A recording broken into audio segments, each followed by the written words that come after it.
भाजपा का रण शुरू हो रहा है। मध्य प्रदेश में राज्यसभा की 5 सीटों के लिए चुनाव होना है। विधानसभा सदस्यों की संख्या के हिसाब से भाजपा ने 4 उम्मीदवार घोषित कर दिए, जबकि कांग्रेस ने 1 उम्मीदवार घोषित किया है। ऐसे में चुनाव निर्विरोध होना तय है। भाजपा के उम्मीदवार डॉक्टर एल मुरुगन, बंशी लाल गुर्जर, उमेश नाथ महाराज और माया नारोलिया ने विधानसभा में नामांकन दाखिल किया। इन सभी उम्मीदवारों के प्रस्तावक सीएम डॉक्टर मोहन यादव हैं।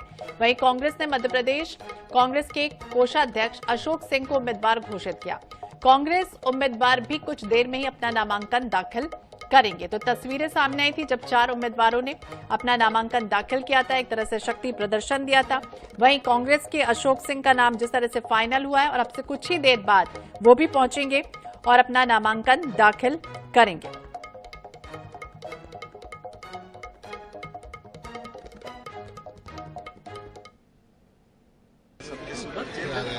कृषि उपज मंडी से लेकर के पंचायत, पंच, सरपंच बहुत सारा दायित्व का निर्वहन करने वाले बंसीलाल गुर्जर साहब के साथ बहुत सारे दायित्व कर रहे हैं। अभी राष्ट्रीय उपाध्यक्ष भी मैं उनको बधाई देना चाहूँगा और उस अवसर पर हमारा पूरा भारतीय जनता पार्टी का नेतृत्व मैं सबके साथ आपको बधाई देना चाहूँगा कि हमारी वास्तव में ये जो नया प्रतिनिधित्व मिलने वाला है ये हमारे प्रदेश के लिए सौभाग्यशाली रहेगा और राज्यसभा में निश्चित रूप से आपकी उपस्थिति से राज्यसभा का मान बढ़ेगा और भारतीय जनता पार्टी की जो गौरवशाली परंपरा है उसमें और 4 चांद लगेंगे। मेरी अपनी ओर से सबको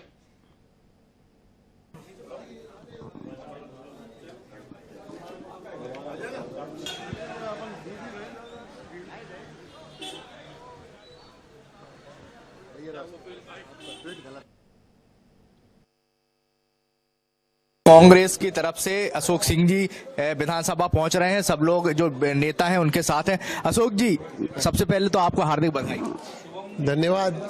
मैं प्रदेश केंद्रीय नेतृत्व आदरणीय सोनिया जी हम डिटेल में सुनेंगे, लेकिन सबसे पहले हम दिनेश का ही रुख कर लेते हैं। दिनेश हमारे सहयोगी हमारे साथ जुड़ के हैं। दिनेश, हमने देखा कि बीजेपी ने जब उम्मीदवारों के नामों का ऐलान किया तो कहीं ना कहीं क्षेत्रीय जातिगत समीकरण को साधा, लेकिन अशोक सिंह का नाम जिस तरह से सामने आया है उसमें क्या कार्ड खेलने की तैयारी में है कांग्रेस? जी देखिए, अशोक सिंह का नाम सबको चौंकाने वाला था। ग्वालियर चंबल क्षेत्र का एक बड़ा नाम है। ग्वालियर से आते हैं, ग्वालियर से लोकसभा चुनाव भी लड़ चुके हैं। एक बार मात्र 10,000 वोट से वो लोकसभा चुनाव हारे थे। वहीं चाहे वो कमलनाथ हो, चाहे वो दिग्विजय सिंह हो, चाहे वो जीतू पटवारी हो, सभी के प्रिय नेता के रूप में उन्हें माना जाता है। जब कमलनाथ पीसीसी चीफ बने तो उस समय उन्हें कोषाध्यक्ष बनाया गया था और उन्हें कोषाध्यक्ष की जिम्मेदारी दी गई थी और अब राज्यसभा भेजा जा रहा है। पिछड़े वर्ग से आते हैं अशोक सिंह और अशोक सिंह का साफ तौर पर कहना है कि वो पार्टी गाइडलाइन को मानते हैं और पार्टी में सभी के सहयोग से वो आगे बढ़ेंगे और आगे काम करेंगे। उन्होंने कहा है कि व्यक्तिगत रूप से वो कभी राजनीति करते नहीं रहे हैं, व्यक्तिवाद की राजनीति करते नहीं रहे हैं और उन्होंने साफ तौर पर ही संदेश देने की कोशिश की है कि कांग्रेस की रीति नीति पर आगे चलकर राज्यसभा में कांग्रेस के जो विपक्ष की भूमिका होती है उसको लगातार जनता की आवाज उठाते रहेंगे। जी तो बिल्कुल जनता की आवाज उठाते रहेंगे, लेकिन आपसे बातचीत के दौरान वो क्या कुछ कहते नजर आए कि किस तरह से आगे बढ़ेंगे, किस तरह से काम करेंगे?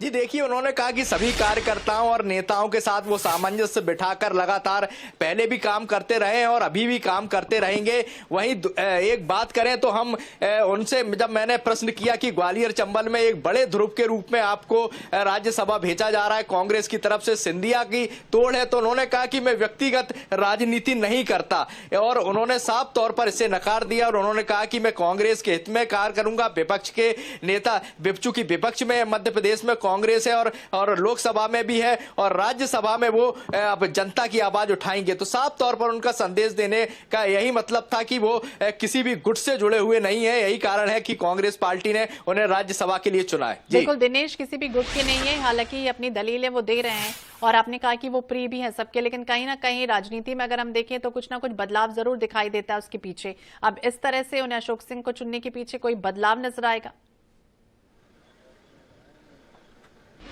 जी देखिए, जिस तरह से मध्य प्रदेश कांग्रेस कमेटी से मध्य प्रदेश से लगातार नाम चले, जिसमें पीसीसी अध्यक्ष जीतू पटवारी का नाम था, फिर कमलनाथ का नाम आया, सज्जन सिंह वर्मा का नाम आया, कमलेश्वर पटेल का नाम आया, इसी तरह जो अरुण यादव हैं, पिछड़ा वर्ग के बड़े नेता हैं मध्य प्रदेश में, उनका नाम आया। उसके बाद इन सभी नामों को खारिज करते हुए कांग्रेस हाईकमान ने अशोक सिंह के नाम पर मोहर लगाई। तो कहीं ना कहीं जब पिछड़ा वर्ग से अशोक सिंह भी आते हैं तो पिछड़ा वर्ग की राहुल गांधी हमेशा बात करते रहे हैं। तो एक सशक्त नेता के रूप में ग्वालियर चंबल से अशोक सिंह का नाम तय किया गया और अब वो राज्यसभा जाने के लिए नामांकन भरने विधानसभा पहुंच चुके हैं। जी दिनेश, बहुत बहुत शुक्रिया बातचीत करने के लिए, जानकारी देने के लिए। तो कांग्रेस उम्मीदवार अब से कुछ ही देर बाद नामांकन अपना दाखिल करेंगे।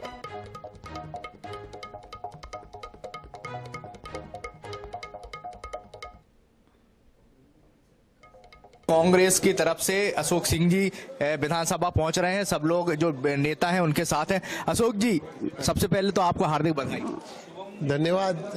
मैं प्रदेश केंद्रीय नेतृत्व आदरणीय सोनिया जी, आदरणीय राहुल जी, आदरणीय प्रियंका जी, आदरणीय खड़गे जी और मध्य प्रदेश के सभी वरिष्ठ नेताओं, आदरणीय कमलनाथ जी, दिग्विजय सिंह जी, पचौरी जी, राहुल भैया, अरुण यादव जी, कांतिलाल भूरिया जी और हमारे अध्यक्ष जीतू पटवारी जी, सीएलपी लीडर उमंग सिंगार जी और सभी वरिष्ठ नेताओं का आभार व्यक्त करता हूं कि जिन्होंने मुझ में विश्वास किया। मेरा ये प्रयास होगा कि मैं कार्यकर्ताओं की अपेक्षाओं पर खरा उतरने का प्रयास करूं, साथ ही हमारे क्षेत्र के विकास के लिए जो कर सकते हैं वो हम करने का प्रयास करेंगे।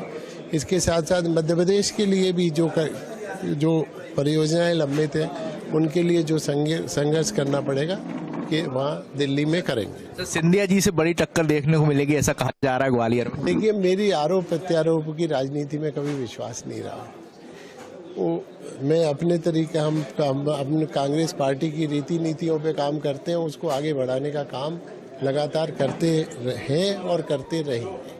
तो साफ तौर पर नामांकन भरने जा रहे हैं अशोक सिंह जी।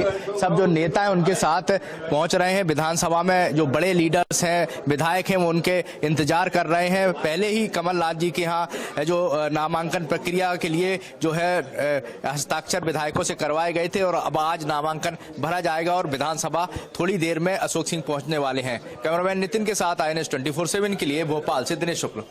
तो ये तो रही मध्य प्रदेश की बात की किस तरह से नामांकन दाखिल होना। वहीं छत्तीसगढ़ में भी राज्यसभा उम्मीदवार